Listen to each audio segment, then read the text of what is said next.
All right, everyone. So here is the finished product after match drilling, disassembly, edge finishing, hole deburring, things of that nature. This is clecoed back together and complete for now.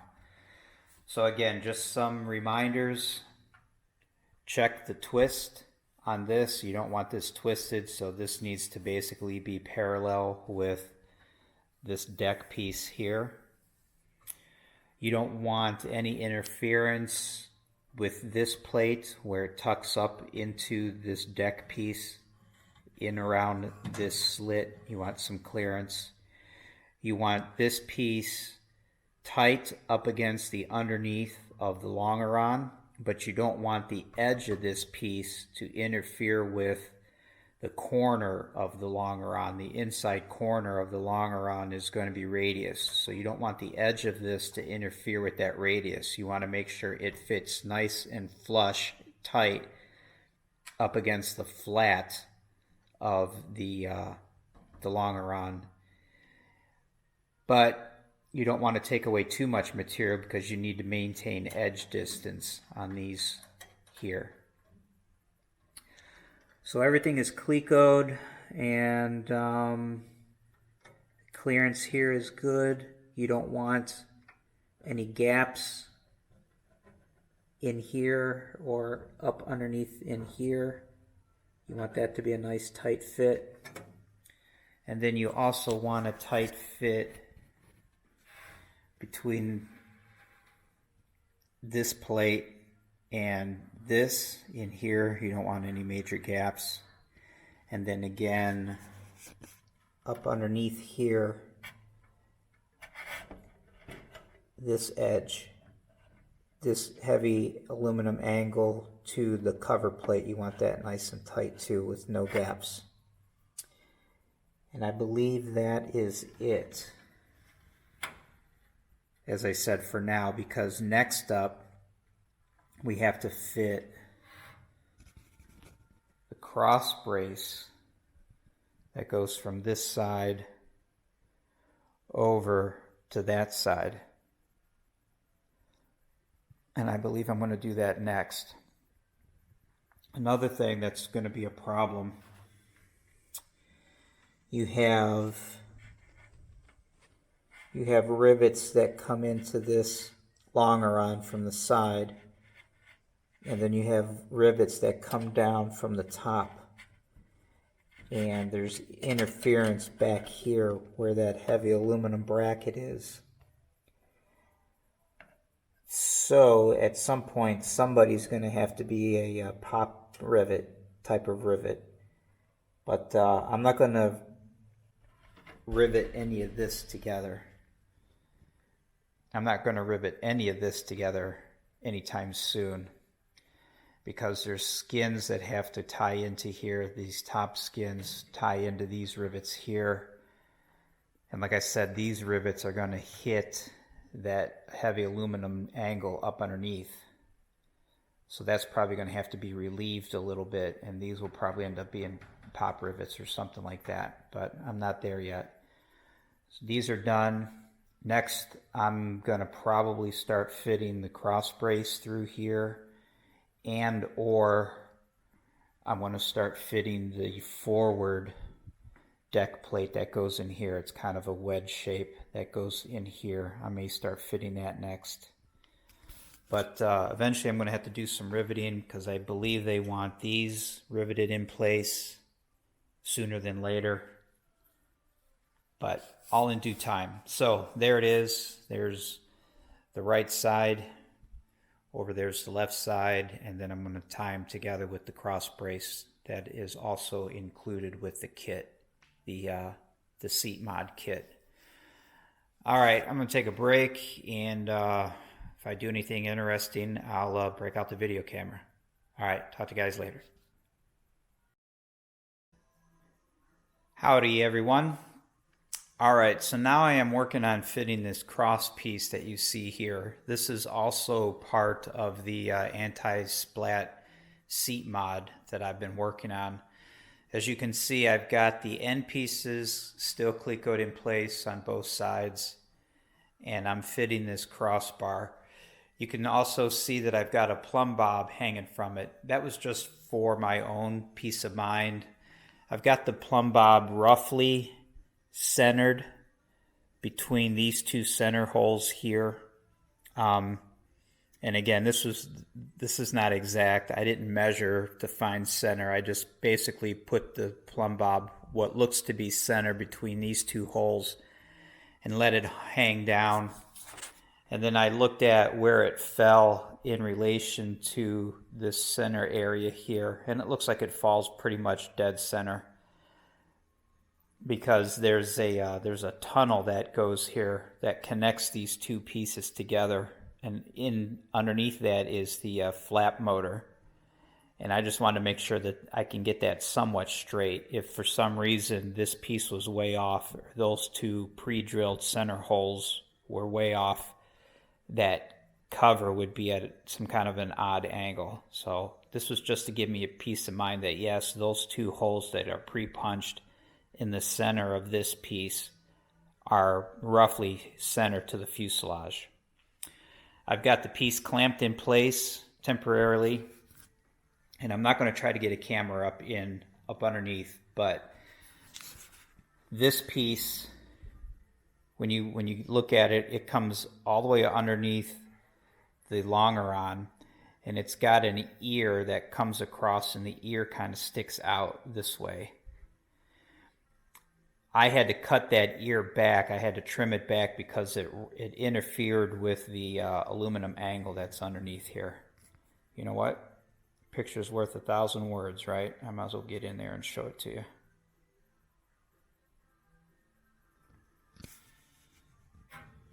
Maybe, hopefully that C-clamp won't be in the way. All right, let me get oriented here.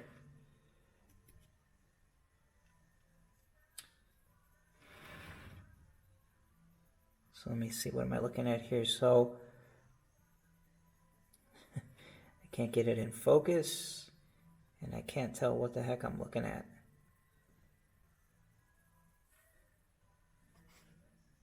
All right, there's the aluminum angle bracket, and there is the end of the cross brace, and I had to cut, let me get my hand in here. I had to cut this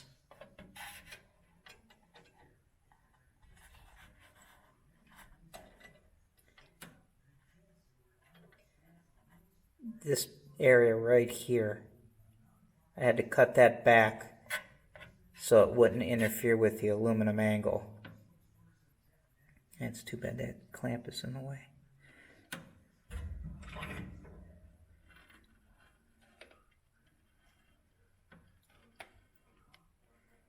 So I had to cut that back to clear the clamp, and I also, or not to clear the clamp, I had to cut it back to clear the aluminum angle. And then I also had to, the very ends, I had to trim the ends about a 1/16, maybe not even a 1/16 of an inch, because this would not fit up between the two longerons. So I had to trim it ever so slightly. But it is a pretty snug fit. I can put this up in between the longerons and it would stay in place. There was absolutely no play at all. So next up, I'm going to try to figure out what to do with putting holes, because these two holes here, especially this one, there's no edge distance issue in this orientation, because like I said, that tab for this comes all the way up against the longeron. But this edge distance here, if you can imagine this coming straight across, it gets kind of close to this hole. So what I might do is I might go ahead and drill these two holes through and see where they lay on this piece, and if they're good, I'll keep them. If not, maybe I'll basically cut a relief around them on this piece so that the rivets that do go in here will clear it instead of attaching to it. And then I'll have to figure out how I'm going to pick up maybe some holes through here. I'm not there yet. And I would also like to potentially have this piece bolt in place as opposed to being riveted, because say during an annual inspection, if you've got the seats out, you can unbolt this bar and this will all be open, make it easier for inspection. So these are the kinds of things I'm debating and trying to figure out. So I'll come back. Howdy everyone. So I know this camera shot's probably not that great, but I'll bring the camera down here closer after I get some stuff done. So I have the cross beam, the seat back brace clecoed in place. All I did was enlarge the existing holes on the longeron. I fit this in place and C-clamped it to hold it, and then I just came through with a drill through these existing holes, made indications on the crossbar itself, took the crossbar out, took it over to the drill press, drilled it for a number 8 screw clearance hole, brought it back, I drilled the holes in the crossbar on the drill press for a number 8 screw, and then with the bar out, I enlarged these 2 holes also for a number 8 screw. Then I brought the brace back and have it clecoed in place as you see it here. Now I'm getting ready to lay out the holes. I'm going to put a number 8 screw through here to include this plate, and I'm going to put a number 8 screw through here to include this cover plate. So in order to do that, here's what I'm thinking about doing. I'm going to find this cover plate sits back. It's not all the way out to the edge of the cross brace. So this piece here, this cover plate, is going to be my minimum edge distance piece. So I'm going to measure off of that, considering that I'm going to use a number 8 screw. I'm going to measure, I could go 1/4, but I'm going to measure from the edge of the cover plate 3/8. Put a mark. So that's my minimum edge distance for the part of this stack up that has the minimum edge, which happens to be this cover plate. So from that, I'm going to use these existing holes on the crossbar as a reference to make it straight. So I'm going to put my ruler over my mark that I just made, and again using these holes kind of as a guide, I'm going to hold this on here straight, and I'm going to go ahead and I'm going to mark a line all the way across the top bracket and the cover plate, just like that. So now I'm going to find roughly center from the edge of the longeron to the edge of the plate, and then from the edge of the plate to the edge of the cover, and put a center hole, a center mark for each of those locations.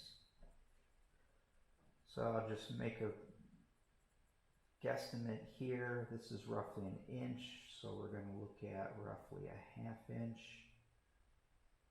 maybe not quite a half, like that. And then this line here is the same, it's about 1 inch, so I'll go a 1/2-ish, not quite a 1/2, something like that. Alright, now let me move the camera and see if I can explain that a little bit better. Alright, I'm going to move the camera and I'm going to reset it. Alright, so what I had done, like I said, I C-clamped the bar in place, and then coming through these 2 existing holes, I made an indication on the bar at both ends, took the bar out, took the bar over to the drill press, drilled those 2 holes big enough for a number 8 screw, which happens to be a number 19 drill bit. While the bar was out, I enlarged these 2 holes on both sides with a number 19 drill bit. Took everything apart, deburred everything, cleaned all the chips out, brought everything back, reassembled it, put the bar in, and I now have the bar clecoed in place. So I want to add 2 more screw locations here. You can see one goes through the cover plate and this top plate, and the other one goes through just the cover plate. The cover plate, this edge of the cover plate sits back away from the edge of this seat back brace. So the cover plate is what I use to gauge my minimum edge distance. So from the edge of the cover plate, I came back 3/8, made a mark. And then I laid my ruler across both plates and used the existing holes in the cross brace as a guide to keep my ruler straight. I found my 3/8 mark here, laid out my ruler, and then I marked this line across both pieces. And then all I did was basically take a measurement from the edge of the longeron here to the edge of the plate, found center, made a mark, and then took a measurement from the edge of the plate to the edge of the cover, found center, made a mark. So now that's where I'm going to drill the next group of holes for 2 more number 8 screws.